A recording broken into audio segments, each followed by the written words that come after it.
guys, welcome to a bonus episode of Deconstructing Damsels. In all my allergy glory, sorry if I'm coughing or sneezing. It's just been kind of crazy here in Germany, and occasionally things don't work that well. So, this is a bonus episode. It's not going to be very long. It's just long enough to kind of give you guys a taste of what I'm talking about, because I am going to do a short review on Ariadne's Relationships, which is a debut by Jennifer Saint, and I wanted to put it out there because it's release day, May 4th, which is also one of my best friends, Aaron's birthday, and I want to say happy birthday, Air Bear. I also want to say thank you to my patrons, Marlene, Kerry, Kelly, and the Elms sisters. Thank you guys so much. All that information will be below, but basically it's like everything else. It's patreon.com/damselspodcast. Twitter, all that. So, out of the way. All housekeeping out of the way. So, let's go directly to the review. Like I said, it's going to be a very short episode. Probably no more than like 10 minutes. Basically, I was given the opportunity to read the Ariadne piece by Flatiron Books on NetGalley, and I loved it. It was a 10 out of 10 for me, which, if you guys know, it's really hard to get like a 4 out of 5 for me. So a 5 out of 5 across the board, totally worth it. It's a Greek retelling set during Ariadne and her sister Phaedra's stories, and it's set like there's about like maybe 10-15 pages of the before story, maybe a little bit more, but like it's very short before. It basically starts with the Minotaur when Theseus kills a Minotaur. And I'm mentioning that because this episode is going to be about the relationships and the way that the romance doesn't always work that well for them. So in this, Ariadne, who I always call Ari, she falls for Theseus in just a matter of days. He is the prince of Athens. He's this big, strong guy that there's just something about him that makes her notice. And of course, it's infatuation because she's a princess of Crete. She hasn't been allowed to go anywhere since Neptune, rather, I guess Poseidon, but anyway, Poseidon cursed her family, right? And had her mother want to lay with a bull because of something her father Minos did. And I have to say that's a really good point in this. So, clear warning, there are, the story has a lot of talk about violence against women, about rape or sexual assault, that kind of stuff, because obviously that's not consensual. It also talks about quite a few, other areas like child, murder, assault, animal sacrifice, basic things in Greek mythology, but I want to be clear about it because I think that's really important in this episode. So anyway, Ariadne helps Theseus figure out a way out of the labyrinth and gets banished from Crete, right? Because, I mean, her father had done that to another character in the past because he defeated Scylla by basically using her father as a weapon, and inevitably he was killed. So I'm mentioning that because it's a very clear line.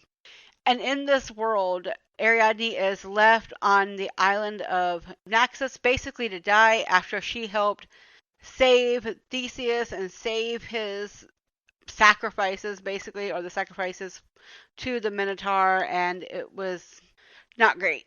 And of course, along the way, she meets Dionysus, and she becomes his wife over time. And there is a very interesting timeline about women and choices, right? And I think that's very important to note. So, there's this really solid area in this with the romance where Dionysus opens up to her, and at this point, he has not become mad with power. He is not like locked onto his Olympic background, and he talks about how he loved this guy, and his first love was absolutely devastating to him when he died. And I thought it was really interesting the way that Saint kind of wrapped that into a solid idea.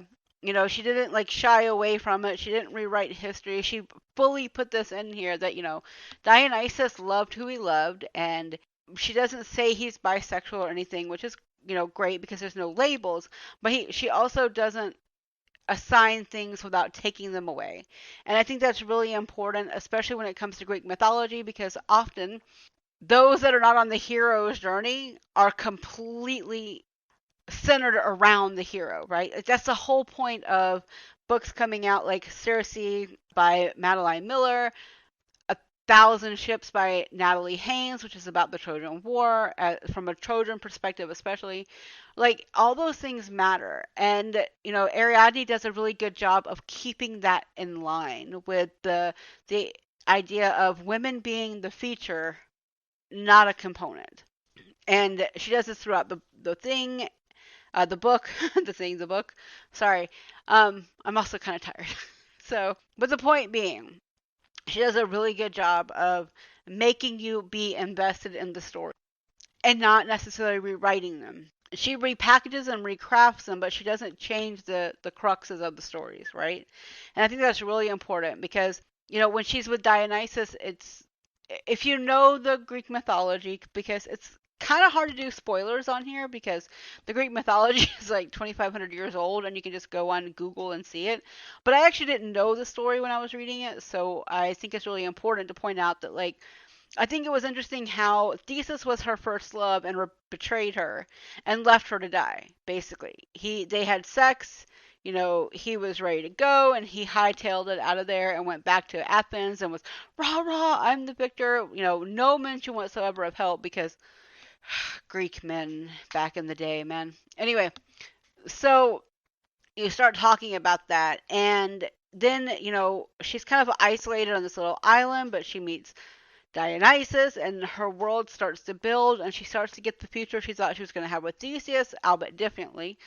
But at the same time, Phaedra, who also helped them, who, carried the item that Theseus needed to destroy their brother, like literally destroy their brother, is left on Crete and done so purposely. And then the new king, because Minos goes off looking for, Daedalus, and the sun and the in the ocean.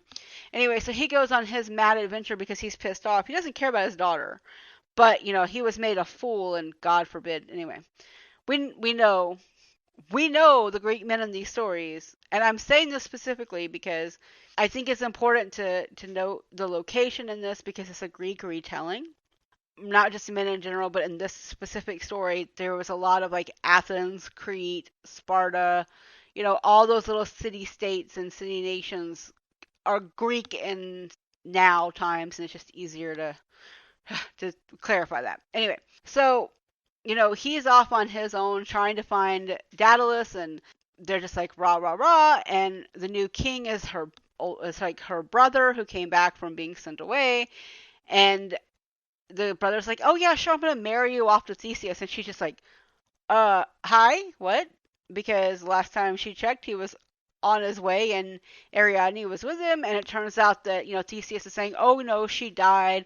I was so sad about it. She got poisoned, blah, blah, blah, blah, blah.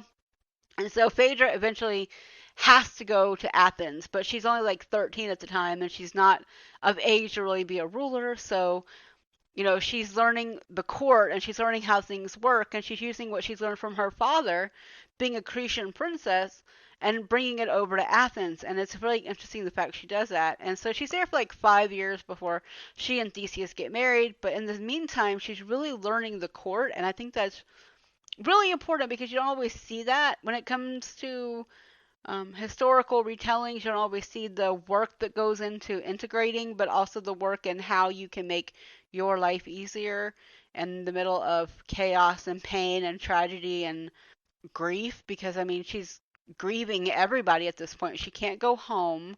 Her father is, God knows where. Her brother basically like gave her up. So there's a lot of things that her sister, who she was closest to, is dead. There are other siblings, by the way, in this book. One died, but they have no bearing on this particular story that much. So I really appreciate the fact that Jennifer Saint put all these relationships in, and eventually Phaedra and Theseus settled into definitely wasn't a happy marriage because Phaedra had no interest in it. She had no interest in being pregnant, and I appreciated the fact that she pointed that out. Like, I would like to be pregnant, but not everybody does. Not every woman does, and not every person with a uterus does. And I mentioned that separately because of the way this is framed in the book. But she's just very wanting to be in charge. He's got that mentality. And Phaedra's story, of course, is very tragic. And at one point, Ariadne and Phaedra intermeet, and then, of course, the tragedy ensues, which is Theseus' son comes to visit, and he is a son of an Amazon. So it's a whole thing, and it's terribly sad. And I'm not going to say too much about it, but needless to say, kind of Phaedra is gifted the same hell that her mother was given, basically, and it's very sad to sit there and see it and to experience it and read it. And then you get to Ariadne, and I'm not going to say what happens at the end of the book, because if you know the mythology, go for it. But if you don't, I don't want to spoil it too much, because it just shocked the hell out of me, and I was like, it was a lot. But and this is not a romance book. I want to make this very clear, because it does not have a happily ever after. But I want to talk about it because we've seen so many Greek mythologies being retold, right? Like Katie Roberts just had Neon Gods come out, and everybody's talking about it, right? Which is again a retelling. And so I think it's very interesting that there seems to be a movement up about retelling, you know, tragedies and Greek mythology. Not just Greek, by the way. I've seen a lot of, not a lot, but I've seen more increasing, Indian mythology being written about. I think Love and Color just came out, which has got different West African retellings. And so it's nice to see that. And of course, you also have, like, fairy tale retellings, which I've talked about quite a bit, so I'm going to skip them over here. But the point being, it's really nice to see a debut author taking her time and going into what she wants. Now, I do have a review on my Just Checks Out blog, which is not the same as Damsels podcast. I'll put that in the, box. I'll put it in the little description box. But basically, what it talks a little bit about this, but it actually takes more quotes from the book, because I really don't want to put too many quotes on the book, but because Saint did a really beautiful job of explaining the tragedy of these stories and how different genres really take different looks at it. Whereas this is more of a historical fiction retelling. Katie Roberts is much more of a romance, and it's got that dark factor from what I can tell. I haven't read it, but I know that a lot of people are talking about it online.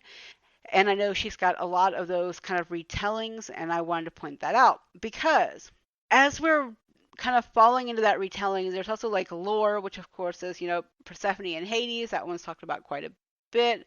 Well, I think it's Olympus lore, but it's the webtoon. I get it confused with the other lore, the big thick book. But anyway, so it's very interesting to see how people are piecing together the different elements and what works and what doesn't. And I think Jennifer Saint did a terrific job of making them work together. Interweaving both Ariadne and Phaedra and how their stories go in different ways based on the actions of men and the fact their stories are central. Like, as Dionysus slips into a madness of power that comes from being an Olympian god of sorts, you really notice how different life is when you are in a position of power, and it's not even subservience, but in a position of willful escape. And there's this very interesting way of the psychology of it and the sociology of it, right? Because you see all these different elements of the world, and I really want you guys to read this book. I usually do not recommend these kind of books on this podcast because this is a romance podcast. But I think it's a good balance to the romance we are seeing with the Olympian gods and, the Norse mythology and so forth and so forth. I think it's a good companion piece to that in a way. So I wanted to shout it out today. I hope Jennifer Saint has an amazing debut day. Seriously, there was nothing I hated about the book. Any little dings that I could have taken off, looking at it, like, objectively, I could not.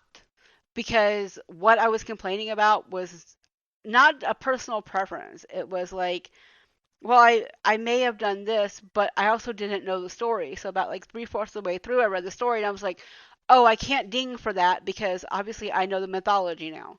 So it's one of those moments. But honestly, I I think it's great. I know it's in the Book of the Month box this month, and it's out now everywhere. It's been out in the UK since April 29th. So I want to say thank you to Flatiron Books and to Amelia, who is the PR person who has done an amazing job of contacting me and following up, as well as NetGalley for the opportunity to read this ahead of the game and to kind of promote it, because I'll probably be promoting it for a while. Just heads up. I mean, I was talking about it back in March, right? And I finished it in I finished 2/3 of it in about a day. So that should tell you something how deeply I was involved in it. Okay, this episode is going to be like 20 minutes long at this point. Not the 10 minutes. Sorry, guys. But I hope you enjoyed this little recap and the discussion of how stories about women taking control of their destiny and not rewriting it, just reshifting the perspective is really fascinating to see. I would also recommend A Thousand Ships by Natalie Haynes. I mentioned it earlier. I still would really recommend it. It was fantastic. If you can get the audio, it's amazing because the author actually does it, and there's a lot of similarities in the books but not copies of each other. Like, there's a very clear line of, okay, how do we reshift the dynamics in this book? Like, what do we do to make it better? And I really think it works, to be honest. I think that, Ariadne and Phaedra have got their own stories, but they're interwoven really well, and it kind of creates this strong connection, even though there isn't one. It's just there's this really nice way of things working out. And there's all those content warnings I said in the beginning, so I want you guys to be aware of those. I probably should have put the postpartum in there as well. I am so sorry about that. That is mentioned. I definitely want to mention that because I know that a lot of people with uterus disorders can get it. So I hope you guys have a really good day. Enjoy your time off, whatever you're doing today.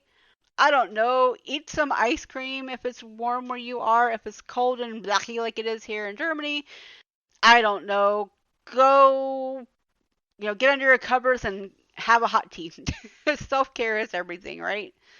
All right. We'll be back next week with a whole new episode about something else entirely.